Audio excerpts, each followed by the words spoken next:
From Asymmetrical Preparedness.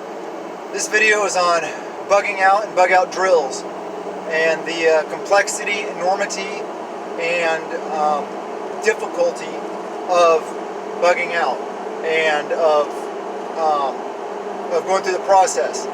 I encourage you guys to practice bugging out. I don't do it enough. My family doesn't do it enough.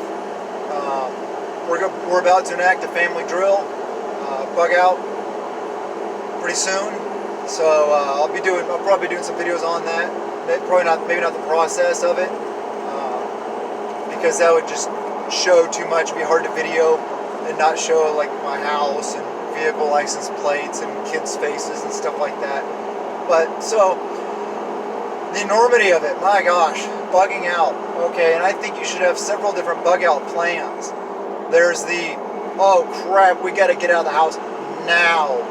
Get out of here. You're not going to be able to load all your food storage unless you're in a best case situation and you have like a cargo trailer, an insulated cargo trailer that has all your preps in it, or almost all your preps in it, ready to go, and you got a truck, you just hook it up to it, or maybe it's all stored in a fifth wheel or something like that. You can hook it up to your truck and go, or your SUV or whatever it is. Obviously not a fifth wheel, but a flat tow on your SUV. Whatever it is, if you got that, awesome. But most people don't. So I recommend having the quick bug out drill. That's much easier to do. That's like grab your bug out bags, grab a couple things of food storage, maybe some boxes of those Day-Trex rations, or the emergency rations, MREs, tactical gear, firearms, ammunition, magazines, stuff like that. Just grab as much you can in, like, say 10 minutes or 15 minutes, and see, practice it a couple times.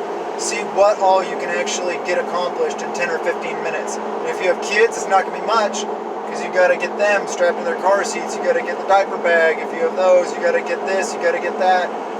Snacks. There's a lot of stuff. If you all know, it takes a long time to get out of the house with kids. Practice those things, and then if you practice them, you'll get better, and you'll be able to include more and more in that 10 or 15 minute time frame. Then try, like an hour bug out drill, and then try your full bug out drill where you try to get all your stuff. I know it's a pain in the butt, and I have never done a full bug out drill. That would be enormous, and I don't even know. I think I do have the capability with my fifth wheel and my truck to get all my preps out of the house and on the road, but I'm not even sure. I need to do that. I'm just like you guys. I have faults. I'm not perfect. I'm just trying to encourage you guys. A lot of the stuff that I talk about, well, not a lot of the stuff, some of the stuff I talk about here, I haven't even done. My family hasn't done. So don't be discouraged. Don't think I'm like this super wham-a-dime prepper. I've been prepping for 10 or 15 years, something like that. There's a lot of stuff that I still need to do, and I work on all the time. So don't think that you're behind the curve because you haven't done these things. I haven't done some of them. Okay, and that's all things I work on, and I know we need to work on, and we constantly think about that. But think about what you're going to take. If you have animals, how are you going to take them? Whether it be pets or food animals. And the enormity behind that. Think about your all your security related stuff, all your food storage. It's a lot of stuff. I mean, even if you don't have much in the way of preparedness, hopefully you have it stored. And I really like those. I buy them at Costco or Walmart. They're black tubs with these yellow lids. They're really heavy duty. The bigger. We made the mistake. See, we all make mistakes. I made the mistake of, and it's not a big mistake, but the larger tubs hold so much more. But they get heavy real quick. And even if you're working out and you're strong, let me tell you, moving those things around, whoo, they can get heavy. So I recommend the little bit smaller size. They still carry quite a bit, much more manageable, much more stackable also due to the surface area and stuff like that, and how they stack. They won't cave in the lids of those underneath them as much because the lid is smaller. So it's I'm not going to go into physics. The bigger ones, fine for toiletries, hygiene items, toilet paper, stuff like that, fine. But the heavier items, go the smaller ones. And if you only have, you have a couple of the smaller ones, say you have like 4 of the smaller ones full of your food storage.